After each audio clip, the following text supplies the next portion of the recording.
वालेकुम स्टूडेंट, कैसे हैं आप सब। उम्मीद है खैरियत से होंगे। अच्छा जी, लास्ट वीडियो के अंदर हम लोगों ने एक्सरसाइज 8.1 का जो क्वेश्चन थे, क्वेश्चन नंबर 10 तक डिस्कस कर लिए थे। आज हम लोग स्टार्ट करेंगे क्वेश्चन नंबर 11 से। क्वेश्चन नंबर 11 के अंदर आपके पास integration tan inverse x dx है।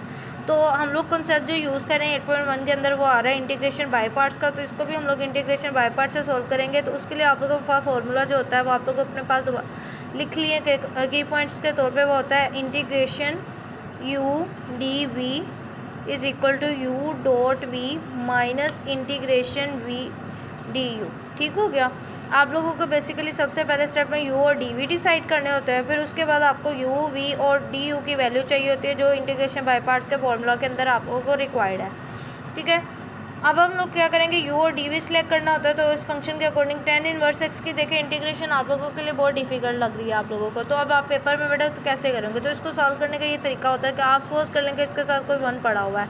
देखिए 1 से किसी भी नंबर को मल्टीप्लाई करें उससे फ़र्क पड़ता है, नहीं पड़ता ना। तो आप सपोज कर लें यहाँ पे 1 इसके साथ प्रोडक्ट फॉर्म में पड़ा हुआ है। तो 1 को आप यू का फंक्शन कंसीडर कर लें और tan इनवर्स x को आप लोग डी वी कह लें। या आप देखें डी वी इंटीग्रेशन अब tan इनवर्स की आपको नहीं मुश्किल, तो आप लोग क्या करें, हमेशा यू का फंक्शन उस फंक्शन को रखा करें जिसका डेरिवेटिव आपको लेना आसान लगता है, और दूसरे फंक्शन को आप लोग इंटेग्रल जिसका इंटेग्रल एग्जिस्ट करता हो वो फंक्शन रखा करें।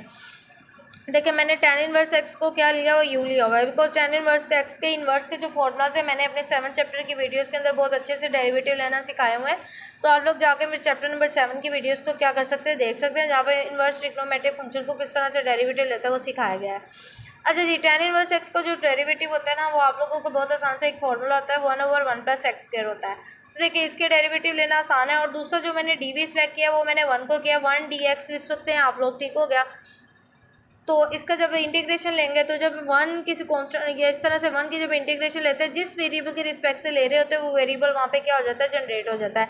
अगर आप लोगों को इंटीग्रेशन का कॉन्सेप्ट नहीं आता तो आप लोग इसके लिए मेरी चैप्टर नंबर 5 की वीडियोस देख सकते हैं। उसके अंदर आप लोगों को इंटीग्रेशन का कॉन्सेप्ट क्लियर हो जाएगा। और मज़ीद अगर आपको डेरिवेटिव का कॉन्सेप्ट नहीं आता, बिल्कुल बेसिक से स्टार्ट लेना, तो आप लोग उसके लिए मेरी चैप्टर नंबर 3 की वीडियोस जाके देख सकते हैं। बहुत अच्छे से इंशाल्लाह आपको ये चीज़ें क्या हो जाएंगी, स्टेप बाय स्टेप अंडरस्टैंड हो जाएंगी। ठीक है, बात करते हैं क्वेश्चन नंबर 11 की। क्वेश्चन नंबर 11 के अंदर आपके पास है tan इनवर्स x dx, जिसको मैंने मजीद आप लोगों को यू डी वी के फॉर्म बना लेके 1 डॉट tan इनवर्स x में कन्वर्ट कर दिया है।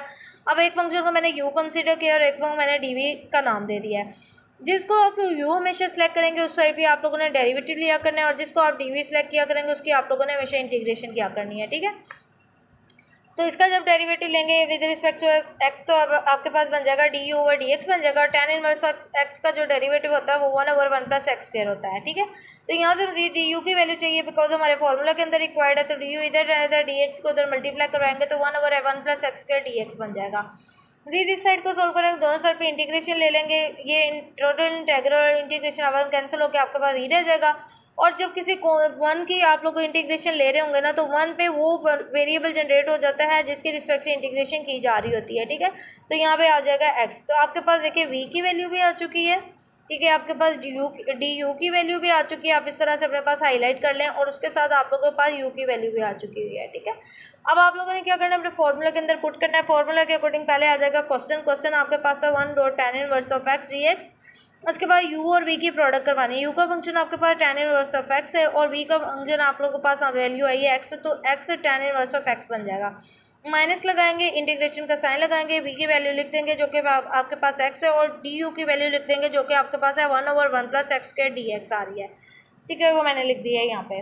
अब देखिए यहाँ पे तो ये वाली चीज़ तो आपस में प्रोडक्ट होकर एज इट इज़ टर्म बन जाएगी। यहाँ से क्या किया मैंने, देखिए 1 + x² का जो डेरिवेटिव होता है वो क्या होता है, 2x होता है। अगर 2x आप लोगों के इसके न्यूमरेटर में बना लेते हैं ना तो फिर इस तरह की इंटीग्रेशन को सॉल्व करना बड़ा आसान हो जाता है।